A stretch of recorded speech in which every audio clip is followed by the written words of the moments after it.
Dual court rulings complicating the execution of President Trump's agenda. A federal appeals court striking down most of the president's tariffs, and a federal judge temporarily blocks the administration from swiftly deporting illegal immigrants. Madeleine Rivera joins us live from Washington, D.C. Good morning, Maddie. Good morning. That federal appeals court ruling against the president's tariffs largely uphold a decision by an international trade court earlier this year that found the president overstepped his authority when imposing most of these levies. The appeals court voted 7-4 to strike down the president's tariffs, but it does not take effect until October 14, giving the administration time to appeal to the Supreme Court. The president reacting to the decision on Truth Social, saying in part, if allowed to stand, this decision would literally destroy the United States of America. At the start of this Labor Day weekend, we should all remember that tariffs are the best tool to help our workers and support companies that produce great Made in America products.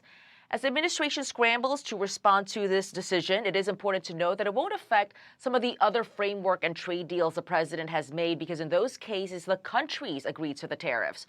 Those countries include the European Union, Japan, the Philippines, the UK, among others. On to another legal blow against the president. On Friday, a federal judge blocked the administration from deporting immigrants who are in the country illegally without a hearing. Federal District Court Judge Gia Cobb writing, the court does not cast doubt on the constitutionality of the expedited removal statute, nor in its long-standing application at the border. It merely holds that in applying the statute to a huge group of people living in the interior of the country who have not been previously subjected to expedited removal, the government must afford them due process. The procedures currently in place fall short. A Department of Homeland Security spokesman tells the New York Times the ruling ignores the president's clear authorities. Charlie, Rachel, and Joey. Thank you, Maddie. Thanks, Maddie.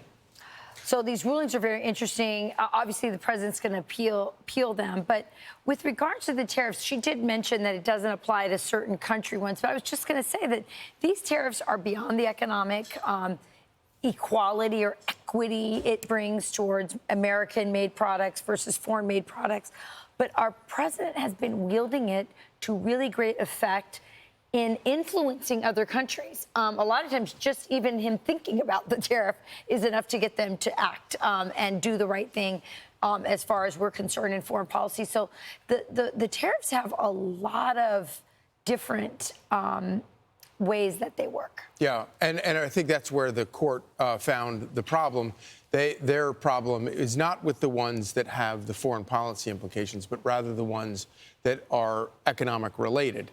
But the point, the problem for the court and the ruling, and this is one thing that I know that the White House is working on right now, is that, okay, so you make a tariff deal with a country based on economic reasons as opposed to foreign policy or national security reasons, then all you have to do is go back and come up with foreign policy, national security reasons to enforce all the other tariffs. Exactly.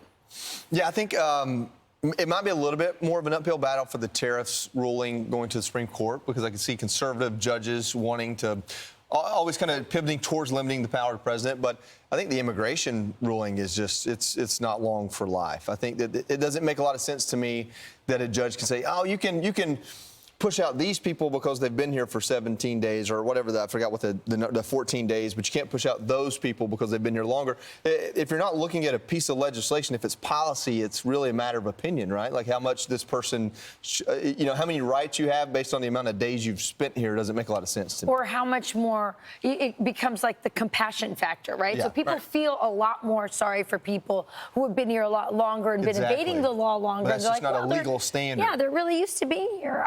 And you're right, it's not a legal standard. I'm Steve Ducey. I'm Brian Kilmeade. And I'm Ainsley Earhart. And click here to subscribe to the Fox News YouTube page to catch our hottest interviews and most compelling analysis.